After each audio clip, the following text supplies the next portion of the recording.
ಭಾರತ ಮಾತೆಯ ಮುದ್ದಿನ ಮಗಳಾದ ಕರ್ನಾಟಕ ತಾಯಿಗೆ, ಈ ಪುಣ್ಯ ಭೂಮಿಗೆ ಹಾಗೂ ಕರ್ನಾಟಕದ ಪ್ರಜೆಗಳಿಗೆ ನಾನು ತಲೆಬಾಗಿಸಿ ನಮಸ್ಕರಿಸುತ್ತಿದ್ದೇನೆ. ಗೌರವಾನ್ವಿತ ಒರಿಸ್ಸಾದ ಮಾಜಿ ಮುಖ್ಯ ನ್ಯಾಯಮೂರ್ತಿಗಳು ಮತ್ತು ಭಾರತದ ಸುಪ್ರೀಂ ಕೋರ್ಟ್ನ ಮಾಜಿ ನ್ಯಾಯಮೂರ್ತಿಗಳು ಶ್ರೀ ಜಸ್ಟಿಸ್ ವಿ ಗೋಪಾಲ್ ಗೌಡ ಅವರು, ನಮಸ್ಕಾರ.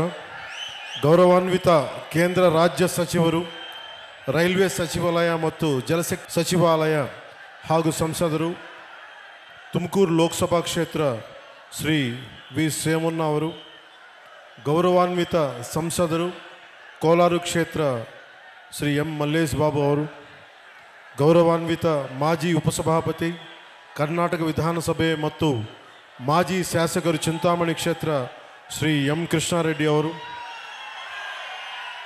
ಅನಿತಾ ಚಾರಿಟಬಲ್ ಟ್ರಸ್ಟ್ ಅಧ್ಯಕ್ಷರು ಡಾಕ್ಟರ್ ಎನ್ ಯುಧಿಷ್ಠರ್ ಅವರು, ಲಿಯೋ ಕ್ಲಬ್ ಆಫ್ ಮಾರ್ಕ್ ಮದ್ಗ ಅಧ್ಯಕ್ಷರು ಶ್ರೀ ನವೀನ್ ಜಿ ಕೃಷ್ಣ ಅವರು ಮತ್ತು ವೇದಿಕೆ ಮೇಲೆ ಉಪಸ್ಥಿತರಿರುವ ಇತರ ಹಿರಿಯ ವಕೀಲರು, ಸಾಮಾಜಿಕ ಕಾರ್ಯಕರ್ತರು ಹಾಗೂ ಇತರ ಗಣ್ಯರಿಗೆ, ಮಾಧ್ಯಮ ಮಿತ್ರರಿಗೆ, ಚಿಂತಾಮಣಿಯಲ್ಲ ನನ್ನ ಸಹೋದರ ಸಹೋದರಿಯರಿಗೆ, ಸಾರ್ವಜನಿಕರಿಗೆ, ನೇರ ಪ್ರಸಾರವನ್ನು ವೀಕ್ಷಿಸುತ್ತಿರುವ ಜನರಿಗೆ ನನ್ನ హృదయపూర్వక నమస్కారాలు. ఇక్కడికి వచ్చిన మా అభిమానులకి, జన సైనికులకి, ఆడపడుచులకి నా హృదయపూర్వక నమస్కారాలు. ಕರ್ನಾಟಕವು ಅದ್ಭುತ ಪರಂಪರೆ, ಸಂಸ್ಕೃತಿ ಮತ್ತು ಹಲವು ಪ್ರತಿಭೆಗಳಿರುವ ನಾಡು. ಜಗತ್ತಿಗೆ ಅವರ ಇಂಜಿನಿಯರಿಂಗ್ ತೇಜಸ್ಸು ಮತ್ತು ದೃಷ್ಟಿಕೋನದಿಂದ ಭಾರತದ ಮೂಲಸೌಕರ್ಯವನ್ನು ಬದಲಿಸಿದ ಭಾರತ ರತ್ನ ಮೋಕ್ಷಗುಂಡಂ ವಿಶ್ವೇಶ್ವರಯ್ಯಂತಹ ಮತ್ತು ಅವರ ರಚನೆಗಳ ಮೂಲಕ ಮಾನವೀಯತೆ, ಸಮಾನತೆ ಮತ್ತು ಸಾಮಾಜಿಕ ನ್ಯಾಯದಂತಹ ಮೌಲ್ಯಗಳನ್ನು ತಲೆಮಾರುಗಳಿಗೆ ಪ್ರೇರಣೆ ಕೊಟ್ಟಿರುವ ಪ್ರಸಿದ್ಧ ಕವಿಗಳಾದ ರಾಷ್ಟ್ರಕವಿ ಕುಪ್ಪಳಿ ವೆಂಕಟಪ್ಪ ಪುಟ್ಟಪ್ಪ ಕುವೆಂಪು ಅವರಂತಹ ಮಹನೀಯರನ್ನು ಕೊಟ್ಟಿರುವ ನಾಡು.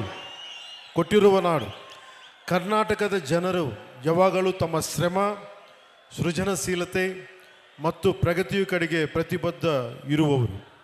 ಈ ಮಹಾನ್ ಭೂಮಿಯ ಮಗನಾದ ಜಸ್ಟಿಸ್ ಗೋಪಾಲ್ ಗೌಡ ಗೌಡರನ್ನು ಸಂಭ್ರಮಿಸುವುದು ಒಂದು ಗೌರವವಾದ ವಿಷಯ.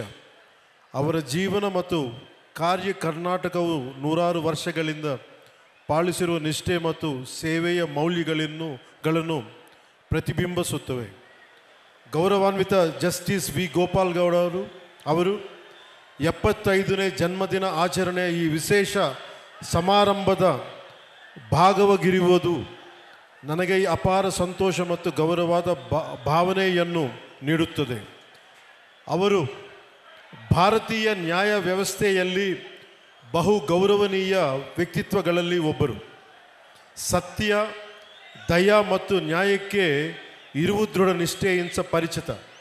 ಮನಸ್ಸಾಕ್ಷಿಗೆ ಅನುಸರಿಸಿ ನಡೆದರ ನ್ಯಾಯ ಹೇಗೆ ಜೀವನಗಳನ್ನು ಬದಲಿಸಬಹುದು ಎಂಬುದಕ್ಕೆ ಅವರು ನಿಜವಾದ ಉದಾಹರಣೆ.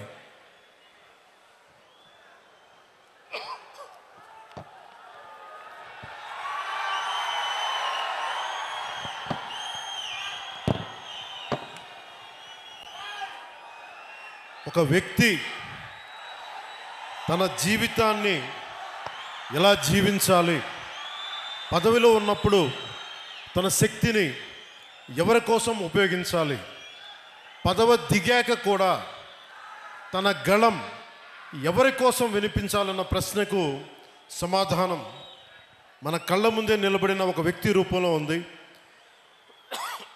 ఆయనే జస్టిస్ వి గోపాల్ గౌడ గారు. ఆయనకు జనసేన తరపున,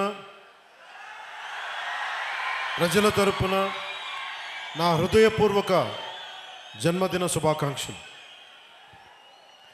జస్టిస్ గోపాల్ గౌడ గారు కేవలం న్యాయమూర్తి కాదు, ఆయన కర్ణాటకలోని చిక్బళ్ళాపూర్ జిల్లా పీడూరు అనే గ్రామంలో పుట్టిన ఒక రైతు బిడ్డ. మన్ వాసన అంటాం తమిళ్లో. మట్టి వాసన, కష్టం విలువ తెలిసిన నేపథ్యమే ఆయన లేబర్ ప్రో పూర్ న్యాయమూర్తిగా మార్చింది. ఆయన డిగ్రీ అయినాక 75లో న్యాయవాదిగా నమోదయ్యారు. కానీ కోర్టుల్లో వారు అడుగుపెట్టింది కేవలం ఫీజుల కోసం కాదు, సగటు ప్రజల కోసం న్యాయం జరగాలన్న తపన. బెంగళూరు మహానగర పాలిక స్టాండింగ్ కౌన్సిల్గా పనిచేసిన, లా కాలేజీల్లో ప్రొఫెసర్గా పాఠాలు చెప్పిన ఆయన దృష్టి ఎప్పుడూ కార్మికుల కర్షకుల సమస్యలపైనే ఉండేది. న్యాయ చరిత్రలో మైలురాళ్ళు జస్టిస్ గోపాల్ గౌడ గారు న్యాయపీఠంపై కూర్చున్నప్పుడు అది ధర్మాసనమైంది. ఆయన తీర్పులు చాలా ధైర్యంగా నిక్కచ్చిగా ఉంటాయి. ఉదాహరణకి ఒక చిన్న ఉదాహరణకి వైద్య నిర్లక్ష్యంపై దేశంలోనే అతిపెద్ద నష్టపరిహారం డాక్టర్ కునాల్ సాహా కేసులో ఆయన ఇచ్చిన తీర్పును మర్చిపోలేము. డాక్టర్ల నిర్లక్ష్యం వల్ల మరణించిన ఒక భార్యకు న్యాయం చేస్తూ 6,08,00,000 నష్టపరిహారం ఇప్పించిన మహానుభావులు ఒక జడ్జిగా. నష్టపరిహారం అంటే జస్ట్, ఫెయిర్ అండ్ రీజనబుల్, సమంజసంగా న్యాయంగా ఉండాలి. ఒక మనిషి ప్రాణం కోల్పోతే దానికి సరైన విలువ కట్టాలని దేశానికే ఆయన తీర్పు ద్వారా చాటి చెప్పారు.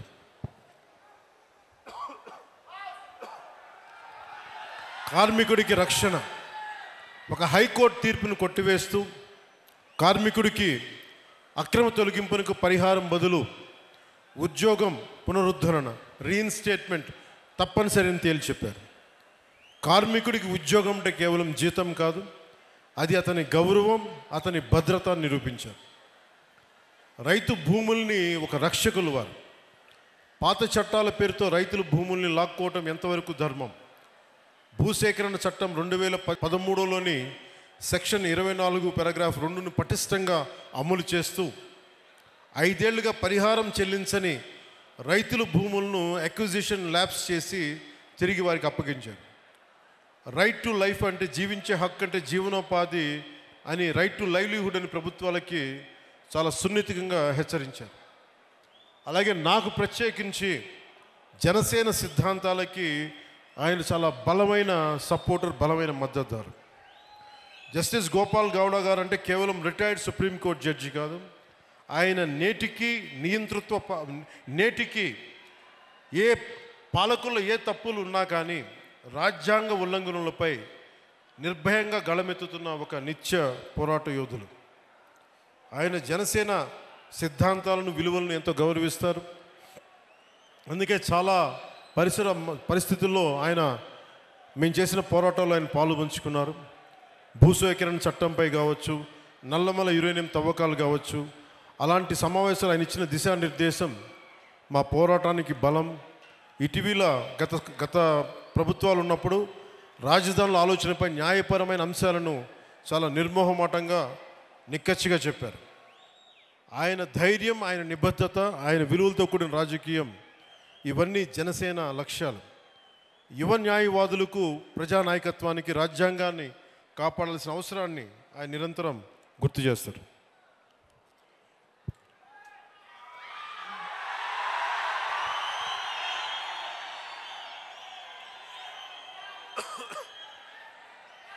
జస్టిస్ గోపాలగౌడ గారికి నాకు కామనాలిటీ ఏంటంటే యువత, మహిళలు, రైతు, కర్షకులు, అలాగే పర్యావరణం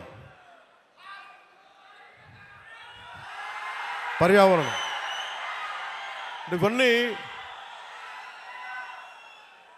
మేమిద్దరం మాట్లాడుకున్నప్పుడల్లా ఆయన రెగ్యులర్గా, నేను ఉప ముఖ్యమంత్రి అయిన తర్వాత కూడా నాకు ఫోన్ చేసి ఆయన శుభాశీస్సులు తెలిపారు, శుభాకాంక్షలు తెలియజేశారు. ఇలాంటి మహానుభావుల పరిచయం, ఇలాంటి మహోన్నతమైన వ్యక్తుల పరిచయం జనసేనకి చాలా అండ. నాకేం అవసరం లేదు, మన భవిష్యత్తు కోసం, మన బిడ్డల భవిష్యత్తు కోసం, మీ తరాల భవిష్యత్తు కోసం.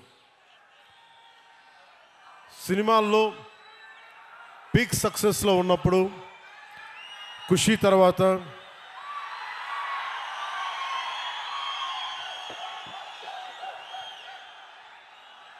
నేను ఒకటే ఆలోచించాను. సినిమాల్లో మాట్లాడటం ఒక విధానం అయితే 2-3 గంటలు ఎంటర్టైన్మెంట్ అయిపోద్ది. కానీ ఆ స్ఫూర్తి జీవితంలో తీసుకుంటే ఎలా ఉంటుందని 2000 ఆలోచిస్తే ఈరోజు కొద్దిగా ఫలితం చూస్తున్నాం. ఆ ఫలితం, ఆ థాట్ వెనక, ఆలోచన వెనక ముఖ్య ఉద్దేశం భారతదేశంలోని యువతకి, మన దక్షిణ భారతంలోని యువతకి మనం ఎంత నిలబడగలం, ఆ ఒక్క ఆలోచనే నన్ను రాజకీయాల్లోకి పట్టుకొచ్చింది. అలా రాజకీయాల్లోకి వచ్చినప్పుడు గోపాల్ గౌడ గారు లాంటి వ్యక్తులు నిరాశ నిస్పృహతో ఉన్నప్పుడు, ఓడిపోయినప్పుడు నా భుజం తట్టి నువ్వు బలంగా ఉండు, మంచి రోజులు వస్తాయని చెప్పిన బలమైన వ్యక్తి నాకు.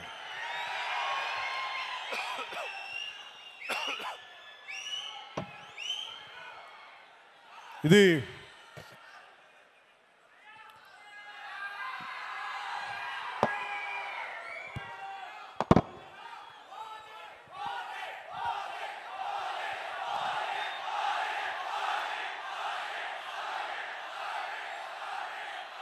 ఈ సందర్భంలో సినిమాలు ఇవన్నీ ఆనందం మంచిది, కానీ మనకి సినిమాకి వెళ్ళి చూడాలన్నా పర్యావరణం కానీ, అలాగే కుల కట్టుబాట్లని ఛేదించి కులాల్ని దాటి మనం భారతీయులుగా ముందుకెళ్ళాలి. ఇలాంటివన్నీ కూడా నాకు గోపాల్ గౌడ గారి సంభాషణలు దొరుకుతూ ఉంటాయి. అలాగే ఇక్కడికి రాగానే చాలామంది పెద్దలంతా మాట్లాడారు, ఇక్కడ మనకి నీటి సమస్య ఉందని. పెన్నార్ మరియు పలార్ నదీ పరివాహక ప్రాంతం మీద 10,000 చదరపు కిలోమీటర్ల వరకు విస్తరించి ఉంది మన పూర్వపు కోలార్ ప్రాంతం. ఒకప్పుడు ఇది సిటీ ఆఫ్ లేక్స్, సరస్సుల నగరంగా పేరుగాంచిన బెంగళూరుకి దగ్గరలో ఉన్న ఈ కోలార్ ప్రాంతంలో దాదాపు 5,000 పైగా చెరువులు ఉన్నాయి. ఈ ప్రాంతం మన దక్షిణాసియా ఖండంలోనే ఎక్కువగా సరస్సులు, చెరువులు కలిగి ఉన్న ప్రాంతం.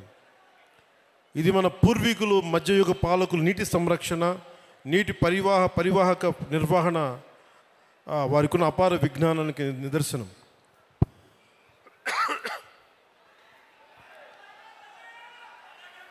అలాగే ఇది మన జిల్లాలన్నీ కూడా ల్యాండ్ లాక్ రీజియన్స్ కాబట్టి నీటిని అందించడం మీద ఎలాంటి చర్యలు చేపట్టాలి అనేది చాలా బలంగా మాట్లాడారు అందరూ. దానికి సంబంధించిన ఇన్ఫర్మేషన్ కూడా ఇచ్చారు. అలాగే కోలార్, చిక్బళ్ళాపూర్ జిల్లాలు బెంగళూరుకు ఆహారాన్ని అందించే అక్షయ పాత్ర ఈ రోజున నీటి ఎద్దడితో ఇబ్బంది పడుతూ ఉన్నారు. దీనికి సంబంధించి సోదర భావంతో మీ సమస్యని పరిష్కరించడం కోసం ఒక ప్రయత్నం చేస్తారని మీకు తెలియజేసుకుంటా ఉన్నాను.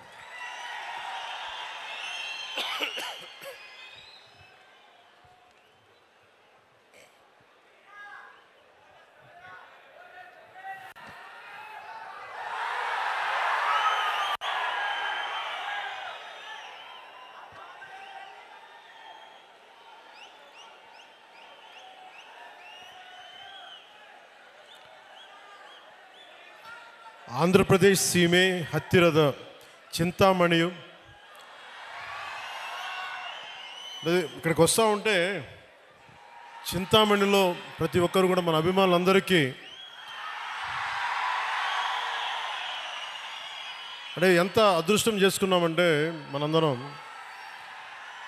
మీ అందరి అభిమానం, మీ అందరి ప్రేమ ఒక మహోన్నతమైన న్యాయమూర్తి 75వ సంవత్సరం పుట్టినరోజుకి మనం అందరం వచ్చి మీ శుభాకాంక్షలు, మీ ఆశీస్సులు ఆయనకి నిండుగా ఉన్నందుకు చాలా చాలా ఆనందంగా ఉంది.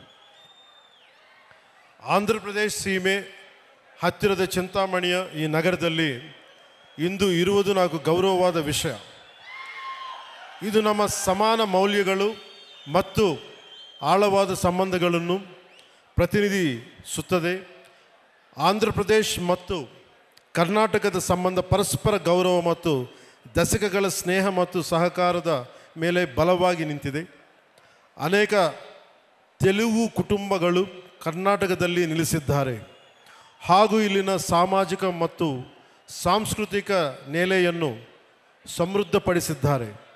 ಹಾಗೆಯೇ ಆಂಧ್ರ ಪ್ರದೇಶನಲ್ಲಿ ಅನಂತಪುರ, ಶ್ರೀ ಸತ್ಯಸಾಯಿ ಮತ್ತು ಕರ್ನೂಲ್ ಜಿಲ್ಲೆಗಳಲ್ಲಿ 57 ಕನ್ನಡ ಮಾಧ್ಯಮ ಶಾಲೆಗಳಿವೆ. ಅಲ್ಲಿ ಮಕ್ಕಳಿಗೆ ತಮ್ಮ ಮಾತೃಭಾಷೆಯಲ್ಲಿ ಕಲಿಕೆಯ ಅವಕಾಶವನ್ನು ಕೊಡುತ್ತಿದೆ. ಇತ್ತೀಚೆಗೆ ಕರ್ನಾಟಕ ಸರ್ಕಾರವು 4 ಕುಂಕಿ ಆನೆಗಳನ್ನು ಮಾನವ ಮೃಗ ಸಂಘಟನೆಗಳನ್ನು ನಿಯಂತ್ರಿಸಲಿಕ್ಕೆ ಸಹಾಯ ಮಾಡಲು ಆಂಧ್ರ ಪ್ರದೇಶಗೆ ಕಳುಹಿಸಿತು. ಇದು ನಮ್ಮ 2 ರಾಜ್ಯಗಳನ್ನು ಒಂದುಗೂಡಿಸುವ ದಯ, ಸಹಕಾರ ಮತ್ತು ಐಕ್ಯತೆಯನ್ನು ತೋರಿಸುತ್ತದೆ. 5 ನಮಗೆ ಏನನ್ನು ನೆನಪಿಸುತ್ತದೆ ಅಂದರೆ ಸೀಮೆಗಳು ನಕ್ಷವುಗಳಲ್ಲಿ ಮಾತ್ರ ರೇಖೆ ಹಾಕಬಹುದು, ಮನಸ್ಸುಗಳನ್ನಲ್ಲ. ಕುಂಕಿ ಆನೆಗಳ ವರ್ಗಾವಣೆ ಸಮಯದಲ್ಲಿ ಕೆಲವು ಕರ್ನಾಟಕ ಮಂತ್ರಿಗಳು ಅವರ ಭಕ್ತರನ್ನು ಶ್ರೀಶೈಲಂ ದೇವಸ್ಥಾನ ದರ್ಶನ ಮಾಡಲು ಸಹಾಯ ಹಾಗೂ ವಸತಿ ಆಶ್ರಯಗಳ ನಿರ್ಮಾಣ, ಮಠಗಳ ಅನುಗ್ರಹದ ಅನುಮತಿ, ಅನ್ಯ ಸಂಬಂಧ ವಿಷಯಗಳು ಸಹಾಯ ಮಾಡಬೇಕಾಗಿ ವಿನಂತಿಸಿದಂತೆ ಗೌರವಾನ್ವಿತ ಮುಖ್ಯಮಂತ್ರಿ ಶ್ರೀ ನಾರಾ ಚಂದ್ರಬಾಬು ನಾಯ್ಡುರವರ ಮತ್ತು ನಾನು ಸಂಬಂಧಿತ ವಿಭಾಗಗಳೊಂದಿಗೆ ಸಭೆ ಮಾಡಿದ್ದೇವೆ. ಗೌರವಾನ್ವಿತ ಪ್ರಧಾನಮಂತ್ರಿ ಶ್ರೀ ನರೇಂದ್ರ ಮೋದಿಜಿ ಅವರ ನೇತೃತ್ವದಲ್ಲಿ ಕೇಂದ್ರ ಸರ್ಕಾರ ಸಹಾಯದೊಂದಿಗೆ ನಮ್ಮ ಪ್ರೀತಿಯ ಕರ್ನಾಟಕ ಜನರಿಗೆ ಈ ಸಮಸ್ಯೆಗಳನ್ನು ಸುಲಭವಾಗಿಸುವ ಕಾರ್ಯದಲ್ಲಿದ್ದೇವೆ. ಈ ವೇದಿಕೆ ಮೂಲಕ ನಾನು ಹೇಳಬೇಕೆಂದು ಇಷ್ಟಪಡುವುದೇನೆಂದರೆ ಕಲೆ ಮತ್ತು ಸಂಸ್ಕೃತಿ ನಮ್ಮನ್ನು ಒಂದುಗೂಡಿಸಬೇಕು, ಹೊರತು ಬೇರೆ ಮಾಡಬಾರದು. Art and culture should unite us, not divide us. ನಾವು ಎಲ್ಲರೂ ಭಾರತ ಮಾತೆಯ ಮಕ್ಕಳು, ಸಾಮಾನ್ಯ ಮೌಲ್ಯಗಳ ಮತ್ತು ಪರಸ್ಪರ ಗೌರವಕ್ಕೆ ಬದ್ಧರಾಗಿರುತ್ತವೆ. ಆಂಧ್ರ ಪ್ರದೇಶಕ್ಕೆ ಕರ್ನಾಟಕ ಮೇಲೆ ತುಂಬ ಪ್ರೀತಿ ಇದೆ ಮತ್ತು ಇಲ್ಲಿನ ಕಲೆ, ಸಂಸ್ಕೃತಿ ಮತ್ತು ಪರಂಪರೆಗಳನ್ನು ಯಾವಾಗಲೂ ಗೌರವದಿಂದ ಸ್ವಾಗತಿಸುತ್ತದೆ ಮತ್ತು ಸಂಭ್ರಮಿಸುತ್ತದೆ. ಅದು ಚಲನಚಿತ್ರ ಆಗಿರಲಿ, ಸಾಹಿತ್ಯ ಆಗಿರಲಿ, ಸಂಗೀತ ಆಗಿರಲಿ ಅಥವಾ ಯಾವುದೇ ಬೇರೆ ಕ್ಷೇತ್ರವಿರಲಿ, ಇವು ಮನಸ್ಸುಗಳನ್ನು ಸೇರಿಸುವ ಸೇತುವೆಗಳು.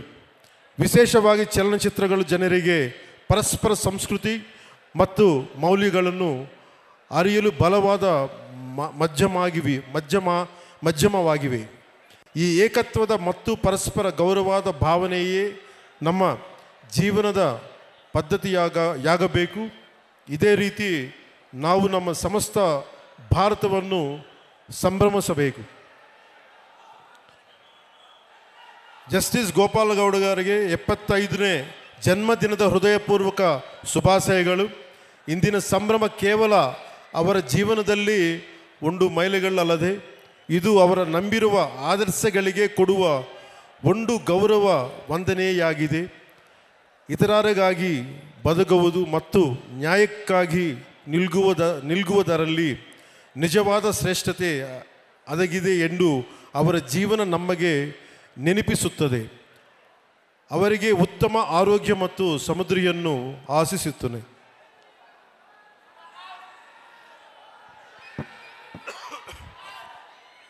జస్టిస్ గోపాలగౌడ గారు 75వ వసంతంలోకి అడుగుపడుతున్నారు.